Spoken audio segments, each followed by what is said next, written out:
Le 26 février 2025, Gene Hackman et sa femme ont été retrouvés morts chez eux. Mystérieusement, leur chien a également été découvert sans vie. La cause du décès est restée inconnue pendant plus de 15 jours. Même maintenant, les autorités ne sont pas sûres d'avoir toute l'histoire. Certains voisins disent qu'ils n'ont rien entendu d'inhabituel dans les jours précédant la découverte, tandis que d'autres rapportent avoir vu un véhicule inconnu garé devant la résidence juste quelques nuits avant la tragédie.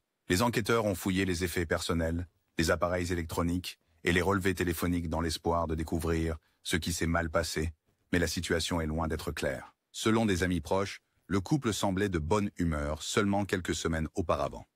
Les membres de la famille se souviennent de l'humour durable de Gene Hackman et de son calme, tandis que sa femme était décrite comme douce et pleine de vie. Les responsables ont d'abord suspecté une intoxication au monoxyde de carbone lorsqu'ils n'ont trouvé aucun signe de traumatisme ou d'effraction. Cependant, les tests préliminaires pour les gaz toxiques n'ont donné aucun résultat concluant. Ajoutant au mystère, la cause de la mort du chien de la famille était tout aussi incertaine, ce qui accentue le malaise autour de l'affaire. Pour le moment, le dernier chapitre de la vie remarquable de Gene Hackman reste enveloppé de questions sans réponse. George Reeves. George Reeves, mieux connu pour son rôle de Superman dans la série télévisée des années 1950, Les Aventures de Superman, a été trouvé mort d'une blessure par balle le 16 juin 1959 dans sa maison de Benedict Canyon. Le verdict officiel était différent, mais de nombreux détails ont laissé ses amis et fans peu convaincus. Reeves a été découvert à l'étage, après une soirée passée à socialiser avec des invités qui se trouvaient encore dans la maison lorsque le coup fatal a été tiré. Sa fiancée, Leonore Lemon, faisait partie des personnes présentes. Les incohérences commencent avec les témoignages sur ce qui s'est passé juste avant que le coup de feu soit tiré. Certains rapports suggèrent que des disputes animées ont eu lieu ce soir-là, tandis que d'autres mentionnent que Reeves était agité ou déprimé à propos de sa carrière. Les sceptiques soulignent que les preuves matérielles et les trajectoires des balles pourraient ne pas s'aligner de manière concluante avec un tir auto-infligé. Les théories du complot circulent autour de la possibilité d'un meurtre, citant les relations supposées de Reeves et des différents comme motifs potentiels. Une ancienne amante, Toni Mannix, et même des figures du milieu ont été évoquées comme suspects dans divers récits. Malgré de multiples enquêtes, les forces de l'ordre n'ont jamais modifié la cause initiale du décès, laissant le public perplexe face aux preuves apparemment contradictoires. À ce jour, la mort de George Reeves reste l'un des mystères les plus durables et les plus troublants d'Hollywood. Thelma Todd, connue sous le nom de The Ice Cream Blonde, Thelma Todd était une actrice comique à succès qui est apparue aux côtés des Marx Brothers et d'autres grandes stars d'Hollywood dans les années 1930. Le 16 décembre 1935, elle a été trouvée morte dans sa voiture dans un garage de Pacific Palisades, apparemment succombant à une intoxication au monoxyde de carbone. Le verdict officiel a jugé la mort accidentelle, suggérant qu'elle aurait pu laisser tourner sa voiture pour garder chaude. Cependant, de sérieux doutes ont rapidement émergé.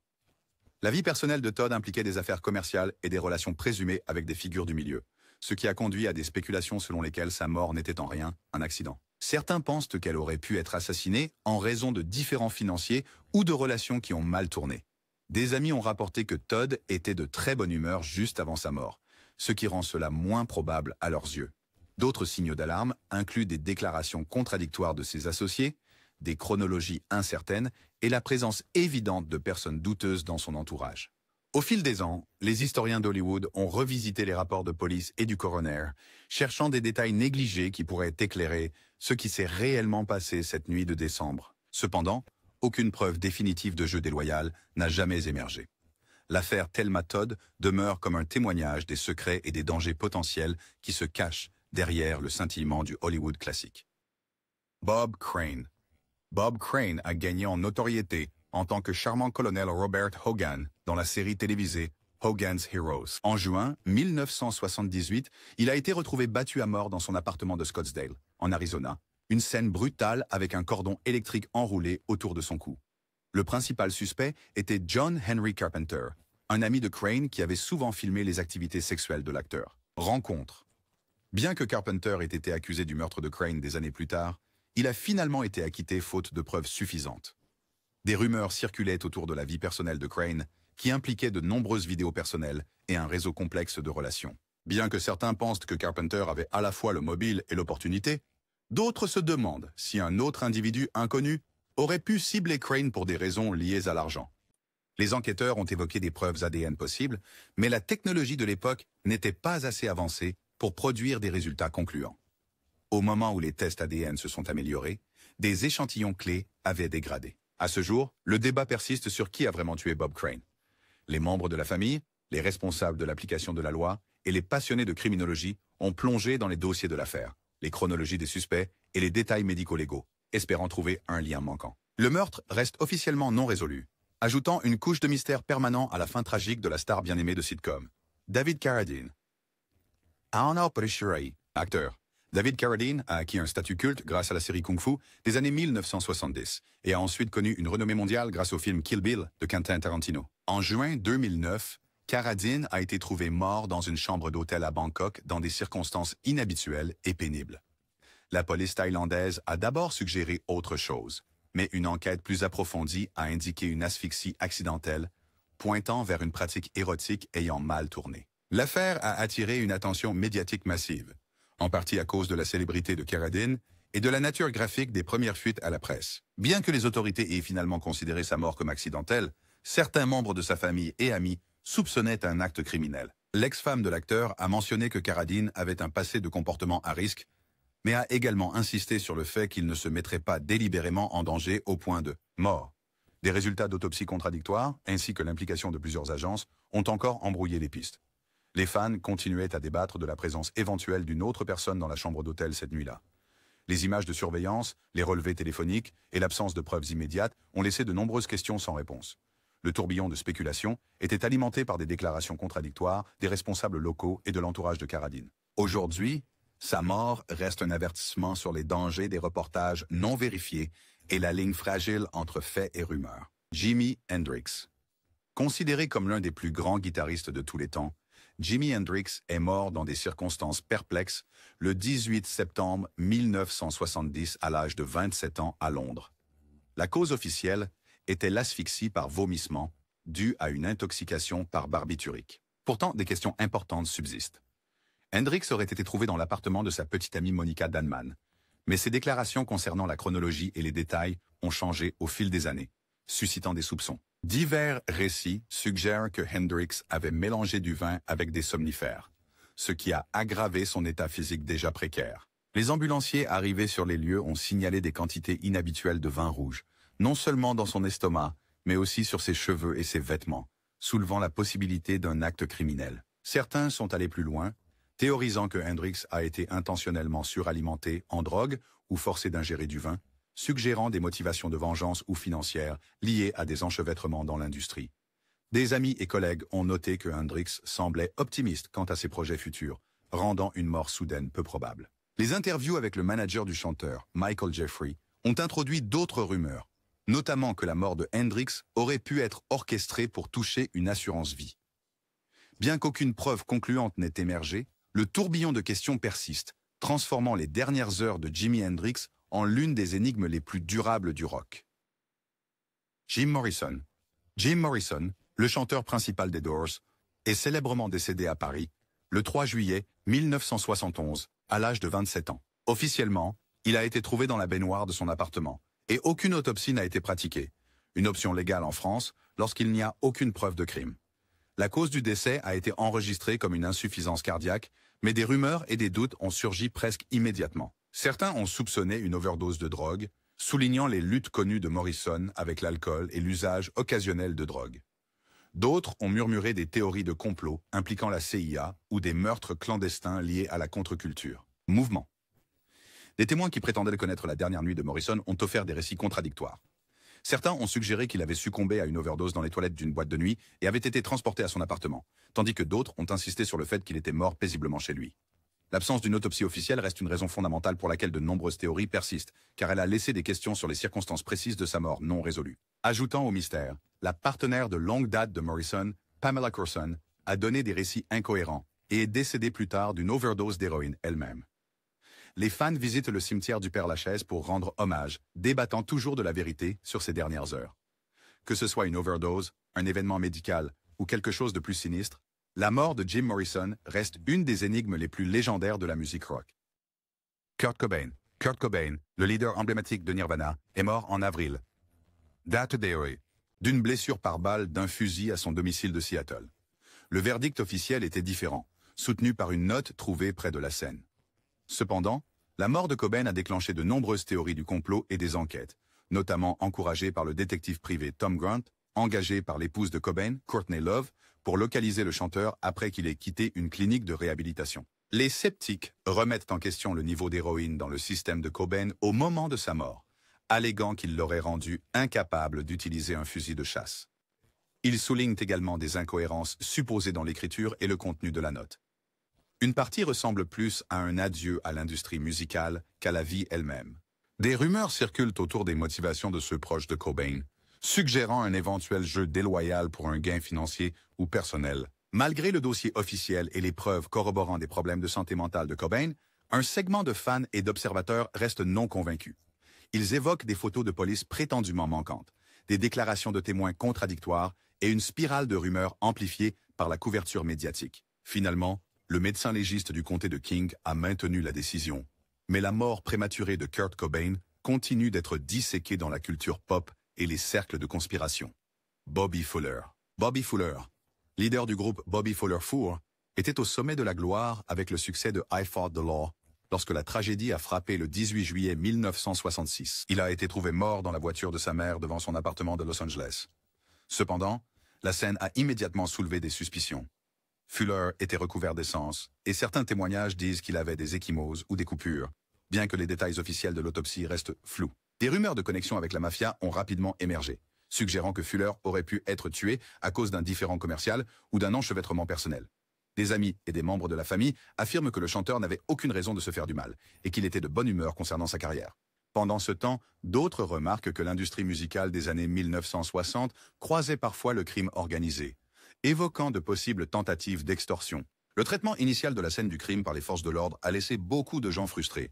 Apparemment, des preuves essentielles n'ont jamais été analysées en profondeur et des déclarations de témoins contradictoires ont encore compliqué la situation. Importante. À ce jour, les fans et les détectives amateurs fouillent les anciens rapports de police et souvenirs, cherchant un récit clair. Bien que officiellement qualifiés d'accident, les éléments inexpliqués entourant la mort de Bobby Fuller maintiennent sa place comme l'une des affaires non résolues les plus étranges du rock'n'roll. Sam Cooke.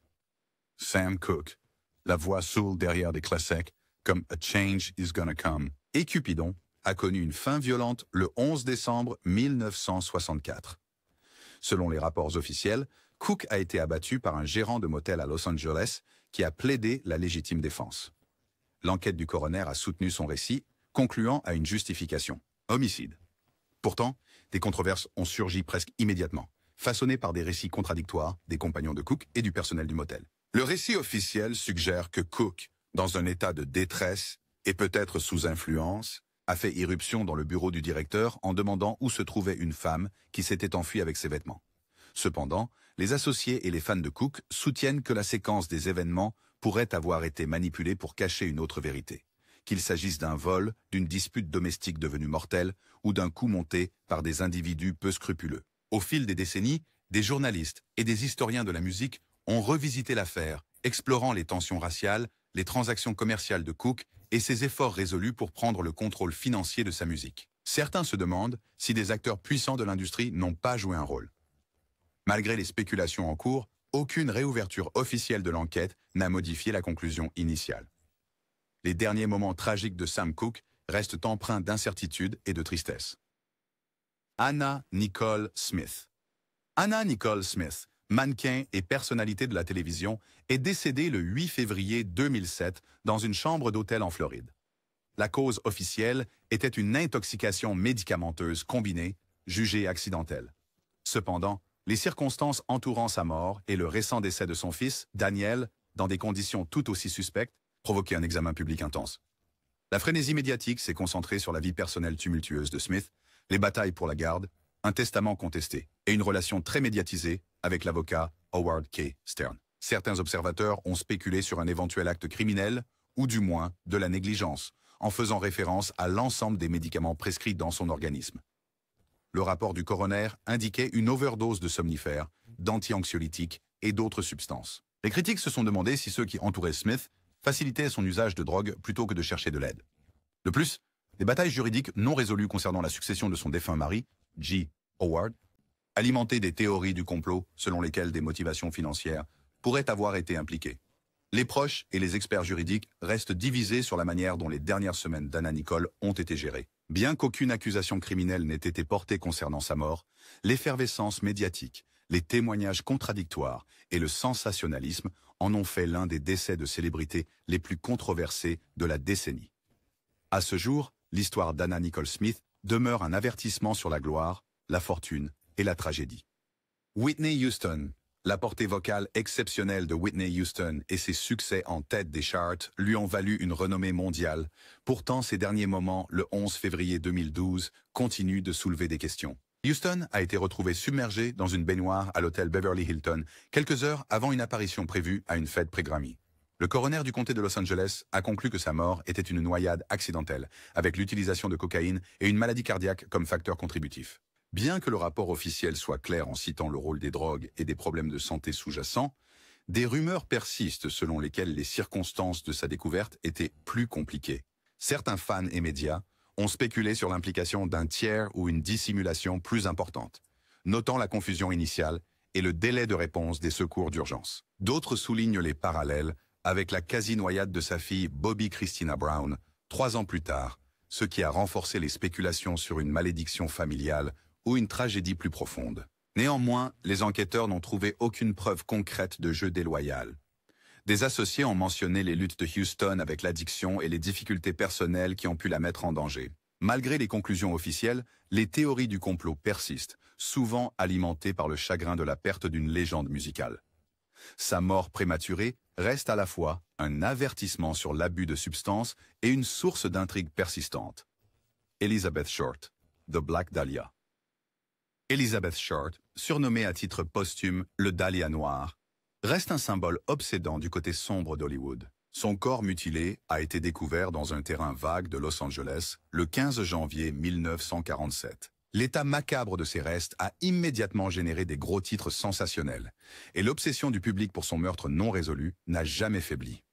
Short était une actrice en herbe sans succès majeur, mais avait des connexions dans le milieu hollywoodien. La police a reçu d'innombrables pistes, mais aucune n'a mené de manière concluante à un tueur. Les enquêteurs ont interrogé de nombreux suspects, certains prétendant avoir des liens avec le milieu, tandis que d'autres semblaient apparemment ordinaires. Des connaissances. Au fil du temps, les théories se sont multipliées, allant de la spéculation sur un chirurgien dérangé suffisamment habile pour effectuer des incisions précises sur son corps, aux suggestions selon lesquelles elle aurait été tuée par un tueur en série en devenir. La couverture médiatique sensationnaliste de l'époque a pu entraver l'enquête en favorisant de fausses pistes. Même les réexamens médico-légaux modernes n'ont pas réussi à résoudre l'affaire. Divers auteurs ont prétendu identifier le meurtrier, y compris le fils d'un détective qui a impliqué son propre père. Mais aucune de ces allégations n'a été universellement acceptée. Plus de 75 ans plus tard, le meurtre du Dahlia Noir conserve son attrait morbide, incarnant un crime si notoire qu'il transcende le temps et l'explication. Brian Jones. Brian Jones était un membre fondateur des Rolling Stones, jouant un rôle essentiel dans la formation du son initial du groupe grâce à sa maîtrise de multiples instruments. Le 3 juillet 1969, il a été trouvé au fond de sa piscine à Cochford Farm, dans le Sussex, en Angleterre. Les autorités ont déclaré qu'il s'agissait d'une mort accidentelle, évoquant l'intoxication et des complications d'asthme possibles. Pourtant, les fans et amis restent sceptiques. Parmi les rumeurs répandues de tensions au sein des Rolling Stones, Jones avait récemment été évincé du groupe. Certains ont soupçonné un acte criminel ou une négligence. Les personnes présentes à Cochford Farm cette nuit-là ont donné des déclarations contradictoires, suscitant des spéculations sur une dispute ou une rencontre forcée. Une théorie propose qu'un constructeur travaillant sur la propriété de Jones a peut-être accidentellement causé sa noyade lors d'une lutte, puis mis en scène la scène. D'autres suggèrent une conspiration plus large liée à sa position éloignée au sein du groupe. Au fil du temps, plusieurs enquêtes non officielles ont réanalysé les rapports du coroner et les témoignages oculaires. Aucune nouvelle preuve, cependant, n'a définitivement transformé la décision initiale. Malgré le verdict officiel, les rumeurs persistent, alimentées par le folklore rock'n'roll et l'image de Jones comme un esprit libre. Aux yeux de nombreux fans, les circonstances exactes de la mort de Brian Jones restent troublantes, inexpliquées. Jeff Buckley. La voix envoûtante de Jeff Buckley et son album début acclamé. Grace l'ont confirmé comme un talent unique dans les années 1990. Tragiquement, le 29 mai 1997, Buckley a disparu en nageant dans le Wolf River Harbor, un bras du fleuve Mississippi à Memphis. Il était entièrement habillé et apparemment de bonne humeur, ayant décidé spontanément de se rafraîchir avant la répétition. Son camarade de groupe, attendant sur la rive, a brièvement perdu Buckley de vue lorsqu'un bateau est passé.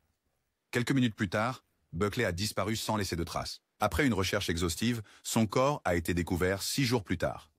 Les autorités ont conclu à une noyade accidentelle, ne trouvant aucune trace d'alcool ou de drogue dans son organisme. Néanmoins, certains fans et adeptes des théories du complot trouvent étrange qu'un nageur expérimenté disparaisse si rapidement. Ils s'interrogent sur le sillage du bateau, la force du courant et si le stress ou la fatigue ont pu jouer un rôle. D'autres se demandent si des luttes émotionnelles plus profondes ou un problème médical non diagnostiqué ont contribué. Le récit officiel reste que Buckley a simplement été emporté par les puissants courants. Pourtant, le vide laissé par son potentiel non réalisé maintient le mystère vivant. Beaucoup de ceux qui chérissent sa musique perçoivent sa disparition précoce comme un coup du destin déchirant, assombrissant à jamais l'héritage de sa voix extraordinaire. Christopher Wallace, connu mondialement sous le nom de The Notorious B.I.G., a été tué dans une fusillade en voiture à Los Angeles le 9 mars 1997. Déjà une figure emblématique du hip-hop, le meurtre de Biggie est survenu seulement 6 mois après la mort similaire de son collègue rappeur Tupac Shakur à Las Vegas, alimentant les spéculations sur une rivalité rap entre la côte Est et la côte Ouest. Malgré plusieurs enquêtes, l'affaire reste officiellement non résolue. À ce moment-là, Wallace quittait un événement de l'industrie musicale lorsqu'une Chevrolet Impala s'est approchée de son SUV. Des coups de feu ont éclaté, blessant mortellement le jeune homme de 24 ans. Immédiatement, des rumeurs ont circulé sur une possible implication de gangs rivaux, de maisons de disques ou même de policiers corrompus. Certains croient que Suge Knight, associé à Death Row Records, a orchestré l'attaque en représailles pour le meurtre de Tupac. D'autres suggéraient que la fusillade était liée au gang, avec Biggie pris dans un échange de tirs du crime organisé. Des poursuites pour décès injustifiés déposés contre le département de police de Los Angeles par la mère du rappeur, Voletta Wallace, alléguaient une faute policière et une dissimulation. Plusieurs livres et documentaires ont exploré ces affirmations, interviewant témoins et anciens membres des forces de l'ordre, mais aucune réponse définitive n'a émergé.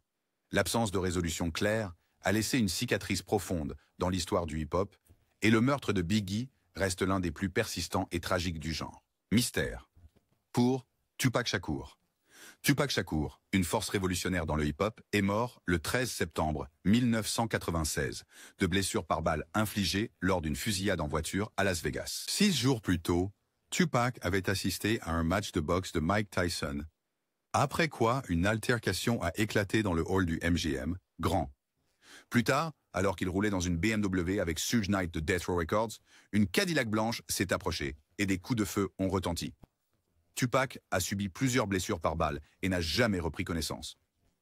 Malgré de nombreuses enquêtes, personne n'a jamais été officiellement inculpé pour son meurtre. Les spéculations tournent autour de l'implication potentielle de membres de gangs rivaux, de querelles personnelles et du conflit plus large entre la côte Est et la côte Ouest du rap. Certaines théories impliquent des dirigeants de maisons de disques cherchant à tirer profit de la mort de Tupac, tandis que d'autres allèguent une corruption ou complicité plus profonde des forces de l'ordre.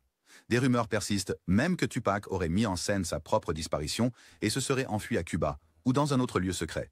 Les policiers ont recueilli des témoignages de témoins et des images de surveillance, mais ont fait face à un manque de coopération de la part de figures clés. Au fil des années, de nouveaux documentaires et déclarations de personnes proches de l'affaire ont suggéré d'éventuelles personnes d'intérêt, mais des preuves concluantes restent insaisissables.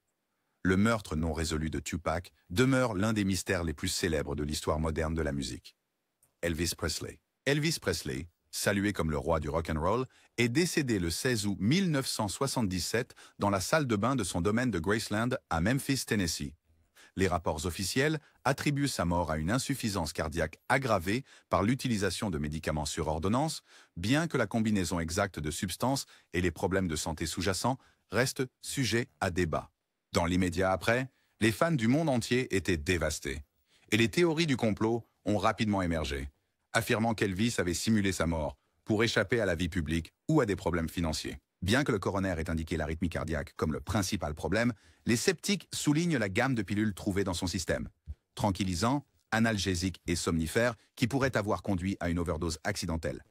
D'autres notent que son médecin perd son Einser, et prescrire de grandes quantités de médicaments, soulevant des questions sur la surveillance médicale et l'éthique. Les funérailles d'Elvis ont suscité davantage de suspicions lorsque certaines des personnes en deuil ont affirmé que son apparence dans le cercueil semblait cireuse, alimentant les idées d'une fraude élaborée.